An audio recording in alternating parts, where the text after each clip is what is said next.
Hey guys, welcome to this exciting video. Before we do get started though, I just wanted to give a shout out to Bones. He basically handles all my icons and all the graphics you see on the videos, which is great. And on top of that, he's now doing commissions. So if you guys want to make a digital version of your logo or have icons made or have all these different things created for you, he can pretty much do it. Obviously you have to ask him because I don't know what it may be for your particular thing, but I would do it. It could be as low as $2 and yeah. Anyway, without further ado, let's get started with this video. Alright, in this video I want to focus on three main topics because this is rather complicated and I try to put this on one video, but I realized this is going to be 3,000 pages or 3,000 minutes long, so I was like, nah, let's not do that. So in this video I'm going to go further into detail about combat and how it affects you and what types of things you should be looking for. So I'm going to start out at the next gradient here and I'm going to go into EMP and combat range bubble. So you see this little bubble, this little bubble on your ship there, and it's, it shows you basically where you're gonna shoot the what ship you're gonna shoot or how far away a ship is from it, so you can start shooting them or whatever. It does the thing where you shoot stuff, but it lies to you sometimes, and it's not straightforward. Okay, you gotta remember that. I don't know what's wrong with me right now. I think I'm just tired. Anyway,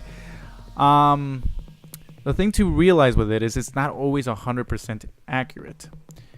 This is mostly when you're stacked up with multiple ships in one single spot. So if you're like stationed at a planet or stationed on a specific asteroid with multiple ships, the range bubble may not be accurate actually. So let's take an example of 3 ships just to make this simple, because this is where I can show you the accurate versus the inaccurate. If you pick the 2 ships that are on the sides, even if the ship is showing within its range bubble that let's say a Cerberus ship comes in and it's within range, it won't actually fire because it's actually not within range, which is really weird how this works. Now if you select the middle one, that's your correct range bubble. That's the one that's accurate and will show you when a ship will start to fire. But then it gets a little screwy too, because sometimes this isn't always true. So for example, this gets stupid too. Targeting priorities. I guess this is the next topic. When you're getting shot at by a ship, the closest ship always gets shot first, it seems. And if multiple ships are really close, whichever ship is closest to the angle that the ship is coming in at will get shot first. So if your ship is all the way on the right and the Cerberus ship is approaching from the right, that ship will get shot first. If it's vice versa and it's on the left, that ship will get shot first. And this is also where it gets more complicated too.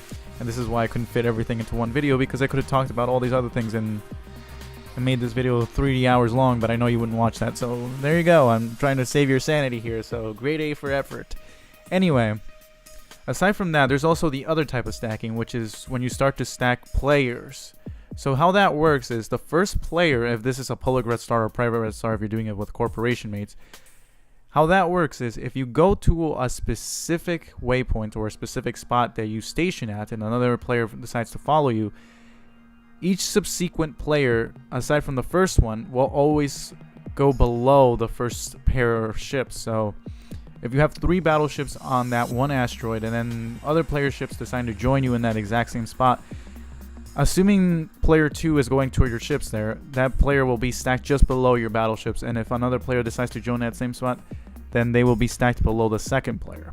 This actually happens every single time. It stacks in order of which player arrives first. So this could lead to an advantage and a disadvantage for some players. So for example, if the Cerberus ship is on top and you're on the bottom, you're stacked on the bottom, and other players are stacked below you, then you will get shot regardless of the other ships being there. You will always be the one that gets shot because you're the closest ship to the proximity of that enemy ship. So that's why that happens.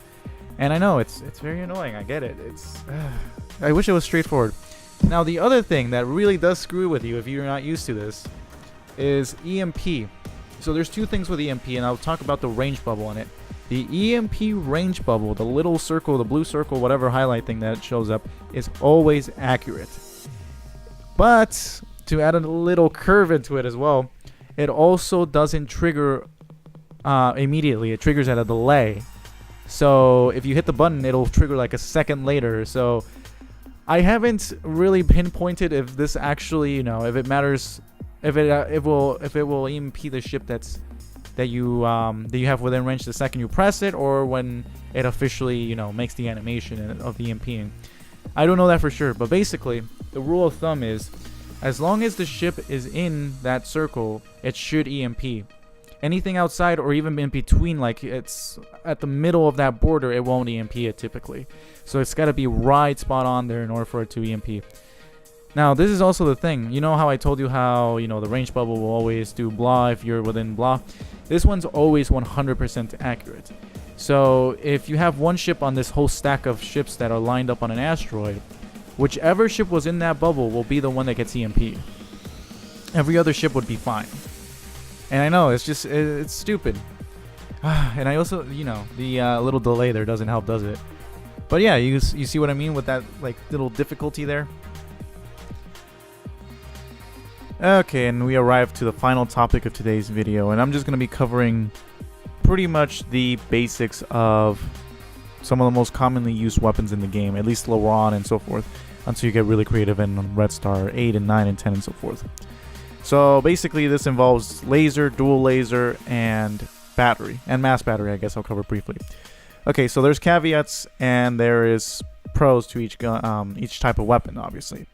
So battery obviously hits harder. It hits harder per target or per single target, but the disadvantage with it is you can't hit multiple targets. So, and like I mentioned before, you can't switch targets either while in combat. So if for some reason you get stuck on a Guardian and you can't get out of range and there's a bunch of Sentinels shooting at you, you're pretty much screwed because you can't shoot multiple ships at once. That's the disadvantage. It deals high damage, but it only deals it to one target.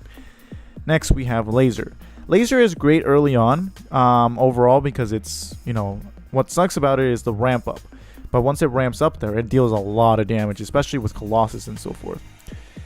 Though, the caveat with this one is aside from the ramp up damage where it takes like 40 seconds to get to maximum, it also doesn't maintain the damage buildup or the charge once it destroys a ship. So what that means is if you have a Guardian and you shoot it dead and it's just blown to bits and whatever, that laser is not gonna be at max damage once it targets the next ship. This is in contrast to dual lasers. Dual lasers, as long as there's always two ships to shoot within range, there will always be charged. It will not reset until there's no longer two ships to shoot. So that's the main difference. On top of that, dual lasers just deal more damage as a whole overall. So those are the main differences between those two, and that's a question I've gotten multiple times, so that's why I'm explaining it. Now, as for mass battery, I don't advocate it. I just don't like it as a whole, as a module. Some people use it and they find some success in it, which is fine, but I just generally don't like it. The reason why is it deals very little damage, and although they are great for Sentinels, and I do recommend you use them like when you're trying to get to Red Star 4, because you can't get dual lasers until you get Red Star 4 artifacts, I don't recommend it for long-term usage just because it deals really terrible damage, and dual lasers, if you learn how to maneuver your ships well enough, you can pretty much cover any shortfalls or pitfalls or whatever that the dual laser would generally have with only two targets. Anyway, so that's just my brief thing on this Noobtorial. I hope you guys enjoyed. As always, leave comments, subscribe, hit the bell icon, and I hope you really enjoyed. Let me know in the comments if you have any questions, and yeah, I'll see you on the next guy. Wow, I am bad at this. I'll see you at the next one, guys. Bye!